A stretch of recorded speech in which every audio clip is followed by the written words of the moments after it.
अस्सलाम वालेकुम everyone, welcome back to my YouTube channel. I hope कि आप सब लोग बिल्कुल ठीक ठाक होंगे। सो गाइस, थंबनेल से आपको अंदाज़ा हो गया होगा कि आज हम वीडियो में क्या करेंगे। आप लोग को सिखाऊंगी आज फैब्रिक पेंटिंग, क्योंकि ये दुपट्टे आजकल इस तरह के बहुत ज़्यादा ट्रेंड में चल रहे हैं। इंस्टाग्राम पे, टिकटॉक पे, हर जगह ये दुपट्टे वायरल हुए हुए हैं। और इस वक्त जो है वो हैंड पेंटेड दुपट्टों का और उसके साथ एम्बेलिशमेंट्स का काम चल रहा है। और ये दुपट्टे बहुत ज़्यादा कॉस्टली भी हैं। तो चलिए हम इसको ख़ुद बनाना सीखेंगे। तो मैं बना रही हूँ hand painted dupatta with embellishments. ठीक है, उसमें हम थोड़ा बहुत काम यूज़ करेंगे, जिसमें कि हमने नक्शी यूज़ करनी है, उसके अलावा हमें स्टोन्स वगैरह यूज़ करने हैं। वो सब चीज़ें आपको मैं दिखाऊंगी, क्या क्या चीज़ें हम यूज़ कर रहे हैं। तो वीडियो के साथ जुड़े रहेगा, कंप्लीट एंड तक देखिएगा वीडियो को, ताकि कोई भी पार्ट आपका मिस ना हो।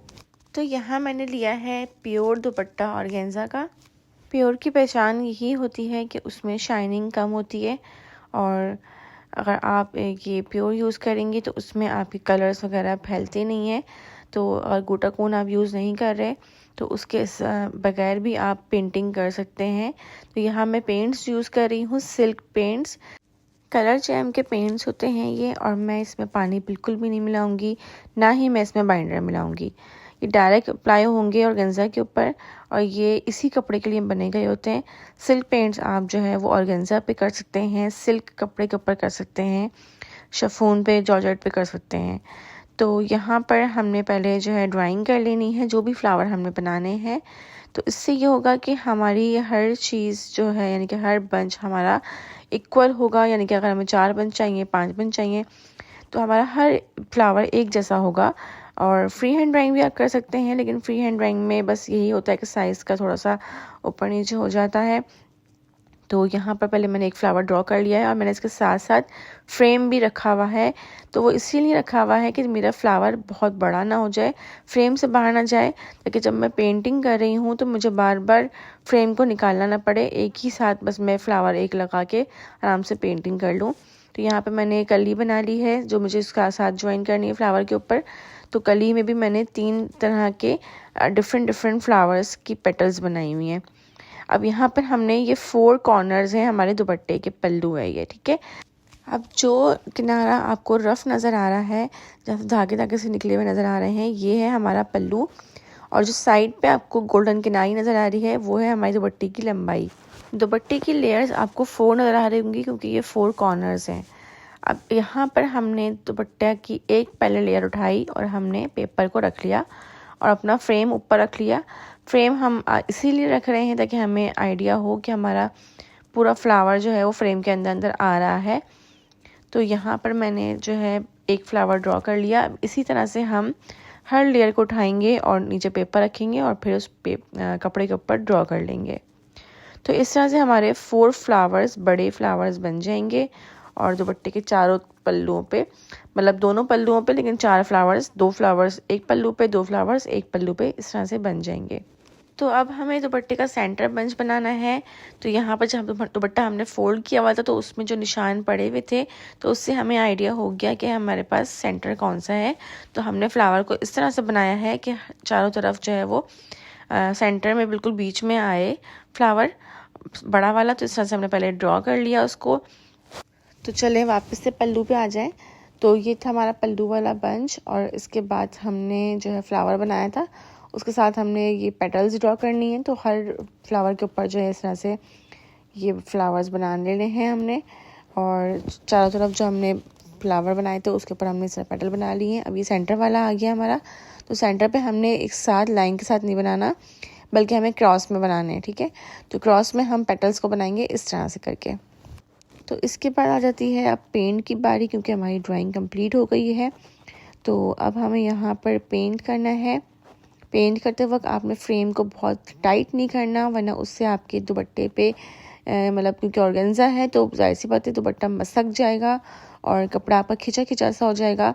तो आपने ज़्यादा टाइट से नहीं उसको प्रेस करना। और इसके अलावा आपने जब ब्रशेज़ हैं, आपने हर ब्रश को, हर कलर को अलग अलग ब्रश में यूज़ करना है। कोई भी ब्रश आपने रिपीट नहीं करना। आपने पानी लेके बैठना है ग्लास के अंदर, ब्रश को वॉश करते जाएं हाथ के हाथ। जो ड्राइंग आपने की है उस ड्राइंग के अंदर अंदर आपने काम करना है। अगर आप एक कलर के ऊपर आएंगे तो उससे ये होगा कि जो कलर आपका गीला था तो उसके बाद जो सेकंड कलर आपने किया है वो उसके ऊपर चढ़ जाएगा। तो आपने जो ड्राइंग की है उसके अंदर अंदर काम करें। मैंने ना तो बाइंडर यूज़ किया है ना ही पानी यूज़ किया है, डायरेक्ट बिल्कुल मैं कलर को अप्लाई कर रही हूँ। ये फैब्रिक पेंट्स होते हैं, ये सिल्क पेंट्स हैं और ये कलर चाइम कंपनी के पेंट्स हैं और इसमें आप गोटाकोन भी यूज़ कर सकते हैं। लेकिन आप देख रहे हैं कि मेरा कलर्स बिल्कुल भी नहीं फैल रहे। जो मैंने आउटलाइन फ्लावर्स की बनाई हुई है उसके अंदर अंदर ही मेरा पूरा बहुत फिनिशिंग के साथ काम हुआ हुआ है। ऑर्गेन्जा के ऊपर पेंटिंग बहुत ज़्यादा टाइम नहीं लेती और बहुत जल्दी ड्राई भी हो जाती है। तो यहाँ पर हमारे पेंट दुपट्टा हो गया था, 1 से 1.5 घंटे के अंदर अंदर हमारा कपड़ा बिल्कुल तैयार हो गया था दुपट्टा। अब हमें करनी थी इसके ऊपर एम्बेलिशमेंट, तो स्टार्ट करते हैं एम्बेलिशमेंट। तो ये है नक्शी जिसको हम पिट्टा भी बोलते हैं। तो ये हम लगाएंगे बड़े वाले फ्लावर्स की आउटलाइन पे। काफ़ी कॉस्टली होती है तो ये हम बड़े वाले फ्लावर्स पे यूज़ कर रहे हैं और बाकी जो छोटे फ्लावर्स होंगे उस पे हम डिफरेंट जो है वो एम्बेलिशमेंट्स यूज़ करेंगे। ये नक्शी जो है ये दबके की तरह से होती है। दबके और नक्शी में फ़र्क बस यही होता है कि नक्शी में थोड़ी सी लाइंस बनी होती हैं, ये स्प्रिंग टाइप का होता है और इसके अंदर से आपने सुई लेके जानी होती है। और अगर थोड़ा सा भी आप फिनिशिंग यानी कि ख़राब करेंगे तो ये तार जो है वो हल्की सी खिंच जाती है। तो बहुत सफाई से काम करना है आपने।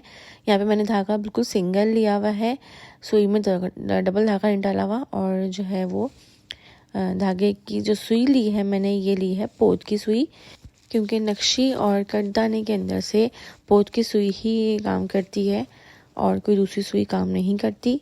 नक्शी लगाते वक्त आपने इतने छोटे छोटे से पार्ट्स ही लेने हैं और हर इतने छोटे के पार्ट लेने के बाद आपने सिलाई मारनी है, एक टाका मारना है लाजमी। बहुत बड़े बड़े छलांगे नहीं लगानी हैं वरना आपकी नक्शी में खूबसूरती नहीं आएगी और नक्शी खुल सकती है। तो बस यहाँ आप कोशिश कीजिएगा कि आप छोटे छोटे से ही छलांगे लगाएं। अब क्या बोलते हैं उसको मुझे नहीं पता, लेकिन मैं तो छलांगे ही बोलती हूँ। तो बस इस तरह से छोटे छोटे से पीसेस लीजिएगा स्टिचिंग करते वक्त और ये इस तरह से सारी आपने आउटलाइन बना लेनी है इसकी।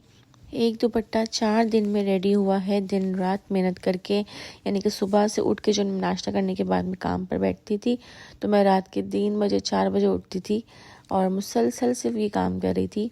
उसके बावजूद भी 4-5 दिन लग गए इसको रेडी करने में। लेकिन आपका 1 सेकंड भी नहीं लगेगा चैनल को सब्सक्राइब करने में और वीडियो को लाइक करने में। इससे ये होगा कि मेरी भी हेल्प हो जाएगी और दूसरे जो जिनको ज़रूरत है इस वीडियो की, ये वीडियो उन तक पहुंचेगी। अगर आपने नेट पे देखा हो तो इसके प्राइसेस वगैरह बहुत ज़्यादा हाई हैं। अब काम के हवाले से भी थोड़ा सा प्राइसेस होते हैं।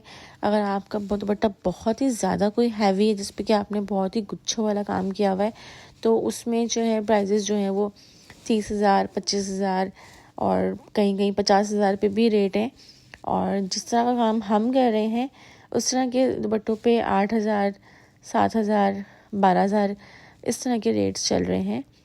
तो ये डिपेंड करता है वर्क के ऊपर, किस तरह का वर्क किया हुआ है, क्या चीज़ें यूज़ की हुई हैं। अच्छा दूसरी बात, क्योंकि देखें एम्बेलिशमेंट्स नक्शी ये सब चीज़ें यूज़ होती हैं तो हर चीज़ काउंट करती है। फैब्रिक प्योर होता है तो उसको भी काउंट करता है। तो हर चीज़ इसमें इन्वेस्टमेंट भी बहुत है, तो लागत ज़्यादा है तो इसलिए प्राइस ज़्यादा होते हैं इस चीज़ के। और मेहनत तो बहुत ही है, ये चीज़ करके पता लगती है। जो इंसान करता है ना, बैठता है और जो मेहनत कर रहा होता है उसी को पता होता है कि इसकी क्या वर्थ है। अब लोग तो पूछते हैं रेट और पूछने के बाद कहते हैं इतना महंगा, लेकिन उन्हें नहीं पता कि जो बंदा बना रहा है वो अपना दिन रात एक करके बना रहा है, उसने कितनी मेहनत की है। उनको लगता है कि क्या है इसमें, ये तो हल्की सी पेंटिंग है तो हम भी कर लेंगे।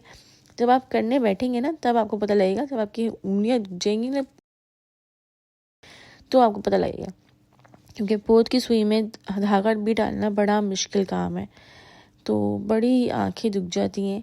मतलब 10-10 मिनट तो 15-15 मिनट ऐसे ही ज़ाया हो जाते हैं, लेकिन सुई में धागा डल के नहीं देता। अब इस बंच के सेंटर में हमने फ्लावर सीक्वेंस लगाना है। फ्लावर सीक्वेंस लगाने के लिए हमने पहले सुई बैक साइड से डाली है आगे की तरफ। अब हमने यहाँ पर फ्लावर सीक्वेंस डाल देना है पहले, उसके ऊपर से हमने एक कट दाना लगाना है, छोटा वाला।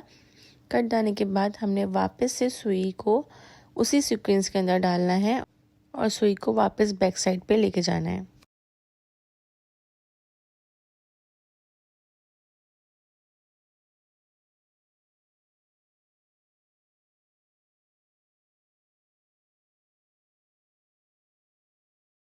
अब थोड़े ही गैप से आपने दोबारा सुई को आगे की तरफ लेकर आना है। इसे कहते हैं पेटल सीक्वेंस। इसके दोनों तरफ होल होते हैं और ये दोनों तरफ से टकता है। तो पहले हमने एक होल में डालना है सुई को और इस तरह से बिठा देना है उसको जहाँ भी हमने बिठाना है। अब इसके बाद हमने इसको बड़ी वाली नलकी लेनी है और उससे आर पार करना है और जो दूसरा होल था उसके अंदर डालकर दुपट्टे के बैक साइड पे लेके जाना है सुई को।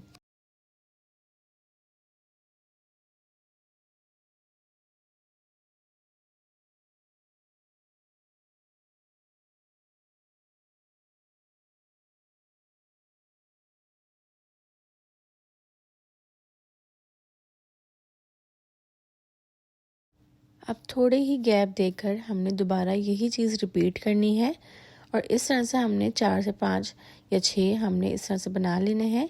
तो इससे आपका एक छोटा सा बंच तैयार होगा। अब इसको रिपीट करते जाएं।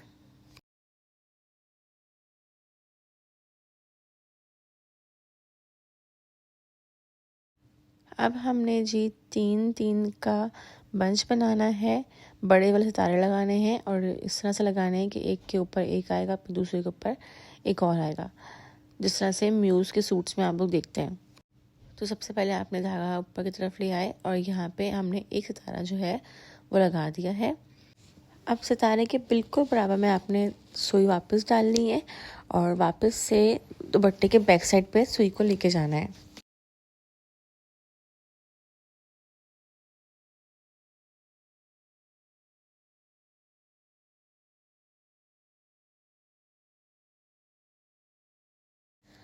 अब थोड़े ही गैप से आपने वापस से सुई बाहर निकालनी है और उसके बाद दूसरा वाला सितारा आपने डाल देना है।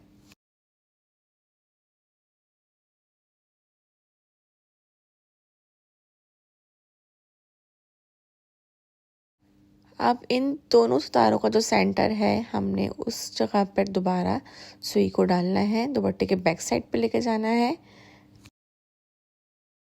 और अब उसी जगह पर हल्का सा हटाकर बस दोबारा से सुई वापस निकालनी है और तीसरा सितारा हमने अब डालना है।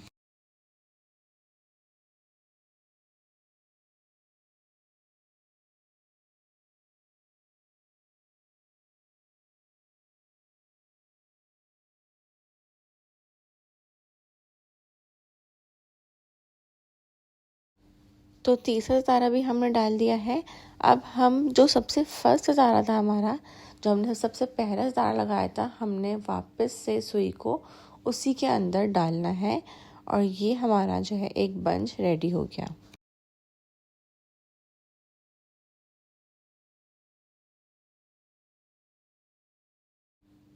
तो इस तरह से हमारा एक बड़ा सा बंच तैयार हो गया है। अब हमें इसके ऊपर छन डालनी है। तो ये है हमारे पास सितारे, ये बिल्कुल फ्लैट सितारे हैं और बिल्कुल राउंड शेप में हैं। तो अब हम इसको यूज़ करेंगे और इसके साथ हम यूज़ करेंगे कटदाना।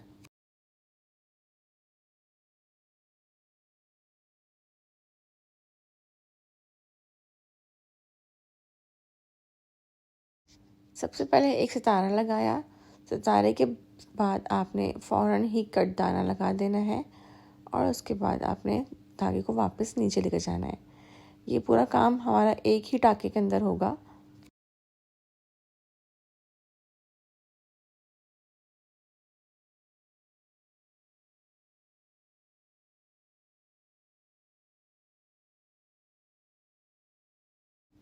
अब लीव्स में हम यूज़ कर रहे हैं नलकी और फ्लैट वाला सितारा।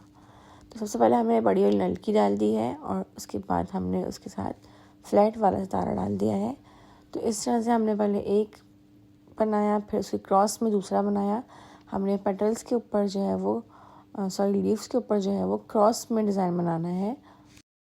अब यहाँ पर हमने एक पेटल सीक्वेंस यूज़ की है, उसके साथ हमने बड़ी नलकी लगाई है और उसके बाद जो सेकंड वाला उसका होल था उससे ले जाकर हमने, यहाँ मेरे पास शेल सीक्वेंस थी तो यहाँ मैंने शेल सीक्वेंस अटैच कर दिया। अब दो दो करके हमें इस तरह से छोटे वाले कटदाने लगा लेने हैं यहाँ पर। अब यहाँ पर मैं 1 फिंगर गैप से सितारे टाक रही हूँ, 1 बाय 1 करके फ्लैट वाले सितारे लगा रही हूँ जिसका साइज़ बहुत छोटा सा है। और इसी सितारे से मैंने फ्लावर्स की आउटलाइन भी बना ली थी। मज़ीद फिर मुझे खाली खाली लग रहा था तो मैंने बाद में इसमें और ज़्यादा एम्बेलिशमेंट्स लगा ली थी। इस तरह से आप दुपट्टे बना सकते हैं घर पे बैठ के। आप कम काम करें, बहुत ज़्यादा भरे नहीं तो ज़्यादा मेहनत भी नहीं होगी। और ये है पिट्टा, जिसको हम पिट्टा कहते हैं। ये नक्शी को जब हम मारते हैं इस तरह से तो ये फ्लैट हो जाती है और ये पिट्टा वर्क कहलाता है। ये बहुत ही अच्छी इसकी लुक आती है। आजकल जो आप लोग ऑनलाइन देख रहे हैं दुपट्टे, ये सब में यही चीज़ें बनी हुई होती हैं। बस डिज़ाइंस का फ़र्क होता है, एम्बेलिशमेंट्स का फ़र्क होता है, वो आपकी मर्ज़ी पे आप अंदर इसमें कौन सी फीलिंग्स कर रहे हैं। तो ये दुपट्टे का फ़ाइनल लुक है। ये दुपट्टा पूरा इस तरह से भरा हुआ है। और ये थी आज की हमारी वीडियो। आई होप आपको वीडियो अच्छी लगी होगी। कलर्स कॉम्बिनेशंस ये सब आपको अच्छे लगे होंगे। वीडियो पसंद आई तो वीडियो को ज़रूर लाइक करें, चैनल को सब्सक्राइब कर दें। तो मिलते हैं आपसे नेक्स्ट किसी व्लॉग में। अपना ढेर सारा ख्याल रखिएगा। तब तक के लिए अल्लाह हाफ़िज़।